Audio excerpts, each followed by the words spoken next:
Alors, la technique que je vais vous enseigner maintenant, ça n'a absolument rien de nouveau parce qu'elle a été utilisée par les peintres d'une autre époque. Donc c'était la technique du glacis. On commençait sur un autre calque, donc sur une autre couche en fait, à peindre avec des produits de glacis, à mélanger de la peinture à l'huile avec un produit de glacis, et ensuite on effaçait avec un chiffon ou autre chose, et on laissait une surcouche par-dessus, donc ça laissait d'autres valeurs.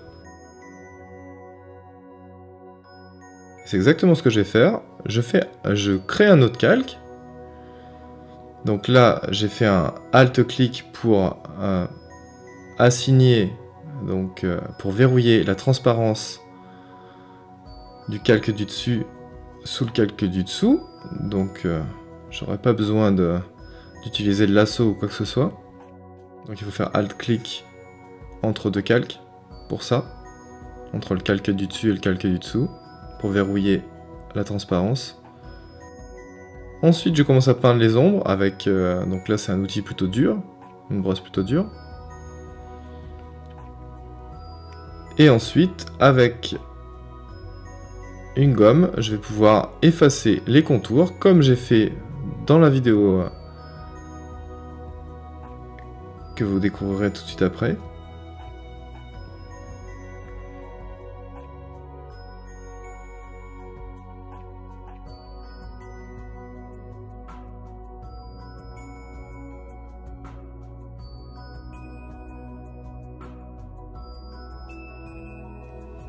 Voilà, j'y vais tout doucement. Je travaille un peu mes contours des ombres, à peu près. Hein. Donc là, c'est comme si l'éclairage venait de face. Donc je fais ça que pour le bas du corps, parce que je vais vous montrer une autre technique en haut du corps. Donc voilà, je travaille avec ma petite gomme. Pas trop grosse. Et vous voyez comme je vais pouvoir travailler les ombres de forme.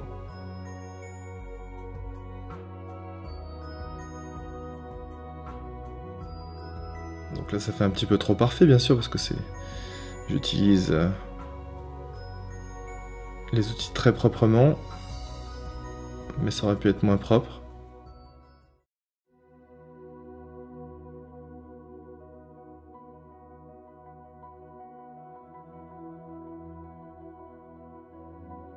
Donc plus j'utilise une gomme, un aérographe avec un gros calibre, et plus la transition va être grande bien sûr, comme d'habitude.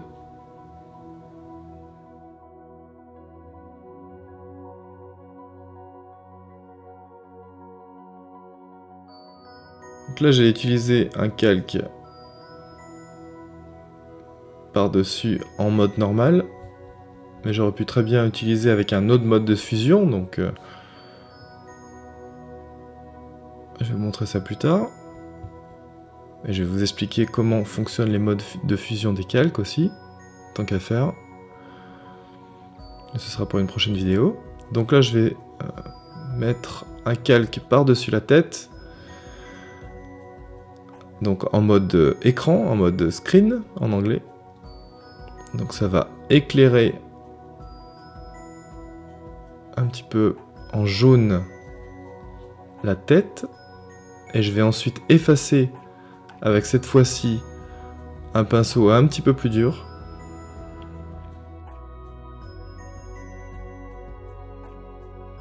Et vous allez remarquer comme cette technique est relativement propre et relativement clean. Donc c'est comme ça que vous aurez les meilleures transitions. Donc là j'utilise un pinceau, comme je vous ai dit, un peu plus dur. Voilà. Donc là, vous avez vu, je veux pas que ça touche cette partie de OC. Donc cette partie du casque, je l'efface complètement.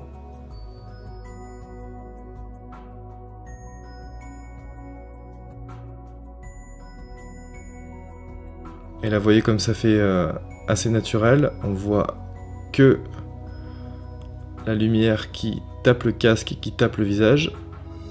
Exactement ce que je voulais. Plus un petit liseré. On fait comme s'il y avait un petit relief là, donc j'enlève un peu de lumière.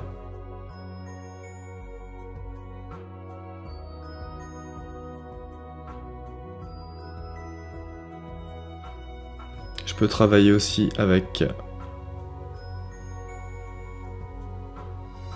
une autre brosse, comme bon me semble. Mais là, je travaille qu'à l'aérographe. Je trouve que la technique est clean et c'est exactement le rendu que je voulais, donc je vais pas me compliquer la vie. Et si je veux vraiment affiner, j'y vais avec un aérographe un tout petit peu plus petit.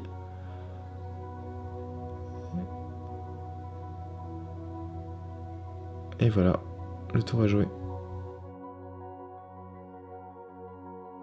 Et comme j'ai fait ça sur des calques à part, je peux les éteindre et les allumer, mais je vais revenir plus tard sur le système de calque.